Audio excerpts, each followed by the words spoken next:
Welcome to episode 1 of the Dumbass Review, my new little video podcast where I give you my dumbass thoughts on entertainment media that I find interesting. This episode, I'm looking at Green Lantern, the animated series. I do enjoy seeing a superhero story every once in a while, and I thought this one would be worth checking out. And I did enjoy it, but I think I'll enjoy making fun of it even more. By the way, just to avoid confusion, the first few minutes of this review use video from the show because I felt that it was important for establishing the characters. However, most of this review will be done through the use of still images accompanied by my dumbass commentary.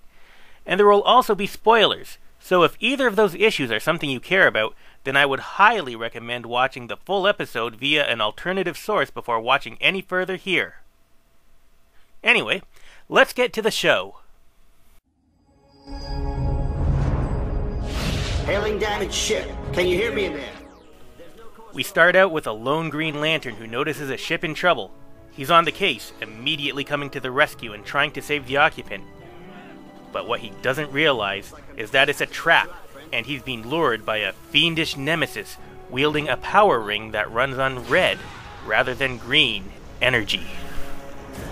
I am not a friend. I am rage. I am vengeance. I am death!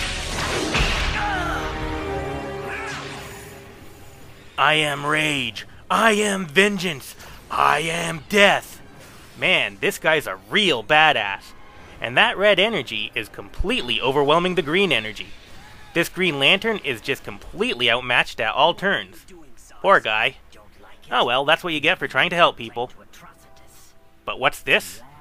Apparently, the Red Lantern had a douchey partner who likes to come in and steal his kill at the last minute after he's already softened it up. Looks like trouble in paradise.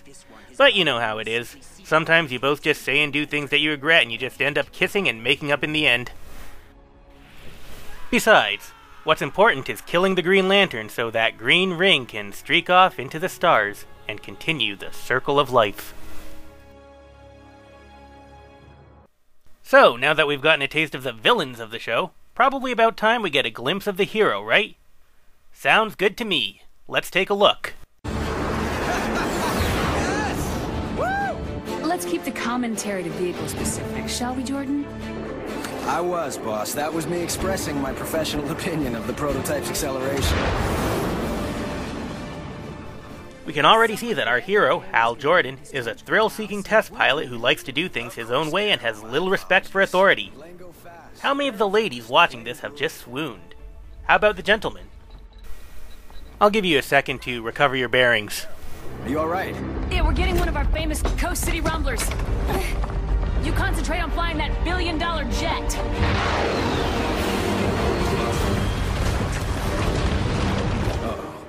Well, I hope you've gotten out your smelling salts and have recovered enough not to miss any more action, because an earthquake has just hit, and a railroad bridge has failed, and there's a train heading for the now gaping chasm.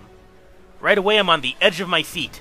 I mean, how do they think up these kinds of new original ideas like rescuing a train heading towards a collapsed bridge? Nobody's ever done that before. I'm amazed at the originality. What does a Green Lantern do in a situation like this? Why, he replaces the bridge with a green energy set of tracks. But why are they arched? Well, no matter. The day is saved thanks to Earth's Green Lantern. The plane, however, is a total write-off. Back at the base, Hal's boss is worried sick until Hal shows up with that roguish smile on his face. Get out your smelling salts before you swoon again, people. This guy is a walking sex symbol. Are you calmed down yet? Good, because it's about to get... Ooh, she's quite a fiery one, isn't she? Looks like there's more than a little sexual tension going on here. You've got her in the palm of your hands, Hal. All you need to do is reel her in. Come on, lay your magic on her and she'll be putty in your hands in spite of her protestations. Oh, I hate you, but I really love you, but I hate you, but it won't work out, but... Oh, when I look into your eyes... Hal, I've told you a dozen times why this will never work. Tell me again. Over dinner. Ooh, very smooth. You're in, buddy. You've just got to seal the... Ah, crap. It's the hard drive. Sometimes it's a real pain being a superhero, isn't it? The operating system. Go get the drive. I'll pick you up after work. I promise. Who else predicted that he won't be keeping that promise? Anyway, our hero, Hal Jordan, is unexpectedly called away to the planet Oa, the Green Lantern headquarters. When he gets there, he's put on trial by the council for punching some dignitary who was running a slave trafficking ring. He should have gone through proper channels instead of taking matters into his own hands. Apparently, this kind of thing warrants a trial by the entire council. Man, those guys really like to micromanage things. But this shows further evidence that our hero is a rogue who does things his own way. The book be damned! What a hero. Oh, sorry. I almost swooned a little there myself. Anyway, the trial gets derailed when the ring from the Green Lantern that was killed plops itself down in the middle of everything. I guess it couldn't find a worthy successor.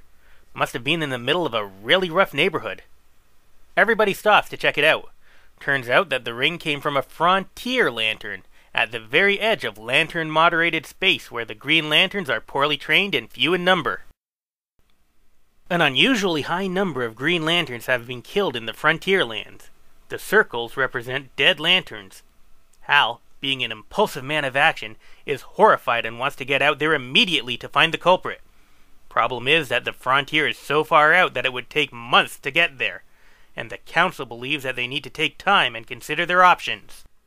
But Hal won't stand for it. Something must be done, and it must be done now. So like an impatient child... as a roguish man of action, he gives them a piece of his mind, tempers flare, and a break is called for so that everybody can settle down. Council member Ganthet leads Hal and Kilowog to the commissary to get some refreshments, but they soon notice that they're not going the right way. "Oh, we're just taking the scenic route," says Ganthet. "But wait, what's this here?" "How about that?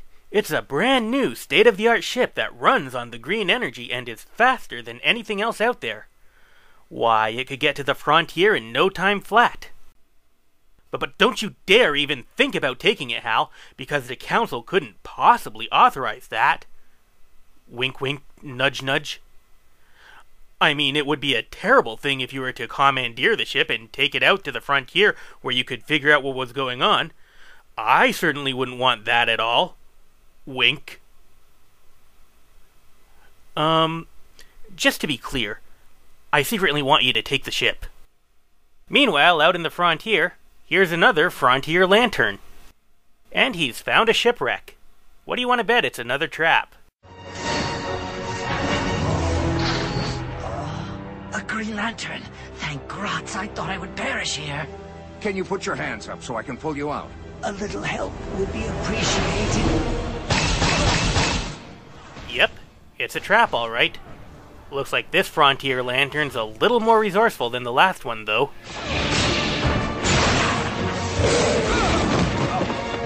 Not so cocky now, are you?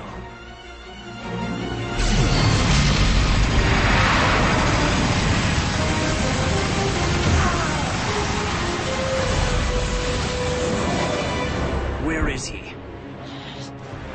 We split up. And this time shoot sooner! Aw, the poor Red Lantern, so undervalued by his partner. But you know what they say about when you have passionate fights like this? Making up is always the best part. Especially the makeup sex. My friend, you are in for some really hot Red Lantern makeup sex. So look forward to that. Back on Oa, Hal Jordan seems to have picked up on Ganthet's very subtle hints, and is in the process of breaking into the ship bay. Identify. Ganthet of the Guardians. Incorrect. Simulacrum detected. Contacting security. That's some security system the Guardians have there. It could have summoned the security forces immediately, but instead it takes the time to give a friendly warning to the intruder, and allows itself to be attacked at the speed of human reflexes without doing anything. It's the polite thing to do. Catch the killer, save the day, big hero. You forgot get the girl. There's probably a girl somewhere in this. Don't try to stop me, big guy. Who's trying to stop you? I'm coming with you. Forget anything? Okay, you can tag along. I've been saving your butt ever since boot camp. No reason to stop now. Whoa. Look at that. This thing's engine's a giant power battery. Wow. She's beautiful. She? She. A ship is always she. I wonder how you fly this baby. Please define term beautiful. Aw, isn't that cute? A naive artificial intelligence who's interested in human emotions and ideals. It's a female Data. And Hal is a Green Lantern Captain Kirk. You know what would have been hilarious, though? Is if right after Hal got through saying that a ship is always she, and the artificial intelligence spoke up, if it had been a male voice saying, "Please define the term beautiful." That would have been awesome. Wait a minute. There's something oddly familiar about this computer interface. I can't quite place it. Where have I seen that form before? Oh shit! That's not female Data. That's Gladys from Portal. Run, Hal! Get out of there before she makes you do a bunch of puzzle tasks using a special gun. And if she offers you cake, don't believe her. It's a lie. The cake is a lie. Or, I suppose she could just have a similar look. I mean, a lot of computers have similar designs. It doesn't necessarily mean anything, right? I don't know, Hal. You do what you think is best. All I'm saying is that I'd watch her if I were you.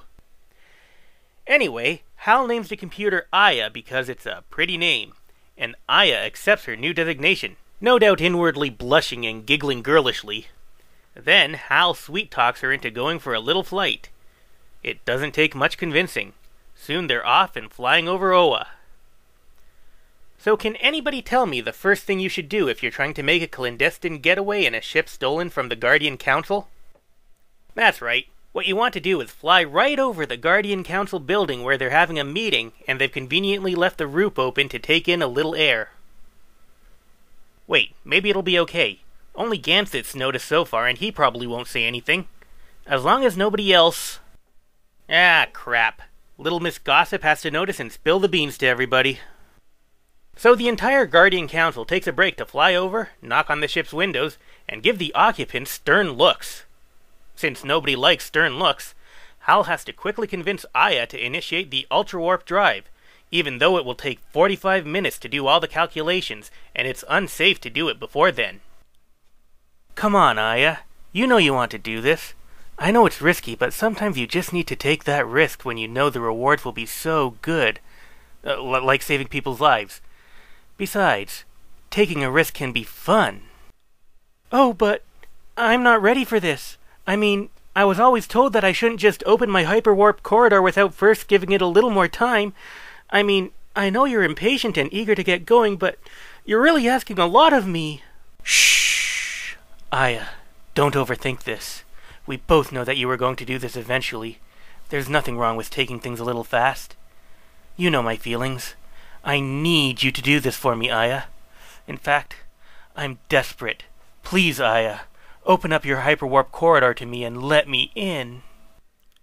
Oh, I don't know, but... Oh, you're so forceful and determined. Oh, who am I kidding? There's no way that I could possibly say no to you. Activating hyperwarp. I hope this will be as good for me as it is for you. So the ship flies off, leaving the Guardian Council in its dust. So they're flying through the hyperwarp corridor and... Say, is anybody else getting this strange song in their heads? It's going something like...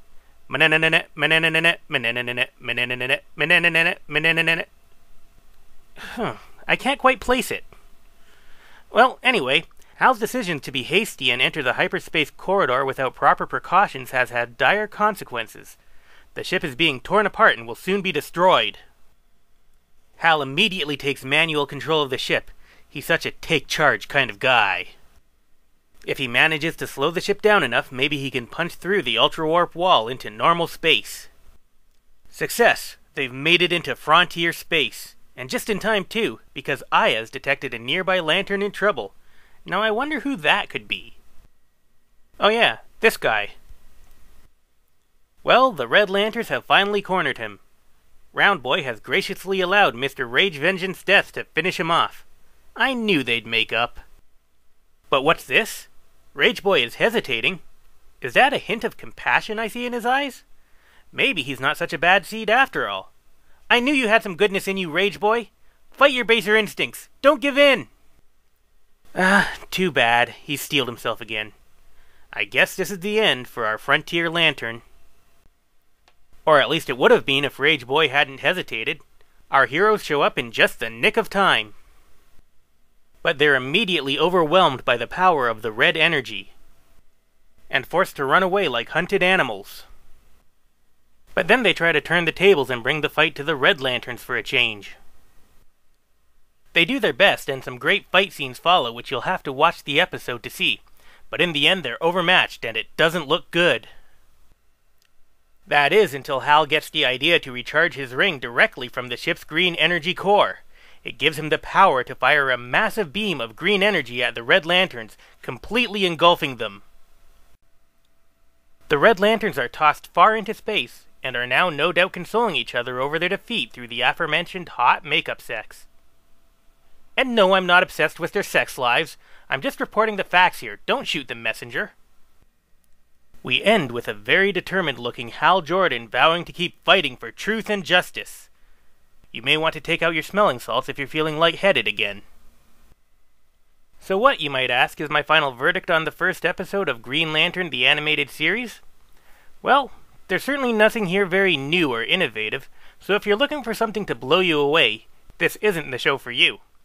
But if you enjoy the superhero genre and like these kinds of classic superhero scenarios, go ahead and spend a half an hour watching it. I've certainly enjoyed making fun of it here, and I think I'll do more episodes on this series in the future. Anyway, thanks for watching my little dumbass commentary. If you enjoy my style, why not check out my other Dumbass Media Empire productions at dumbassmedia.info. You can also follow me on Twitter at dumbassmedia. See you later!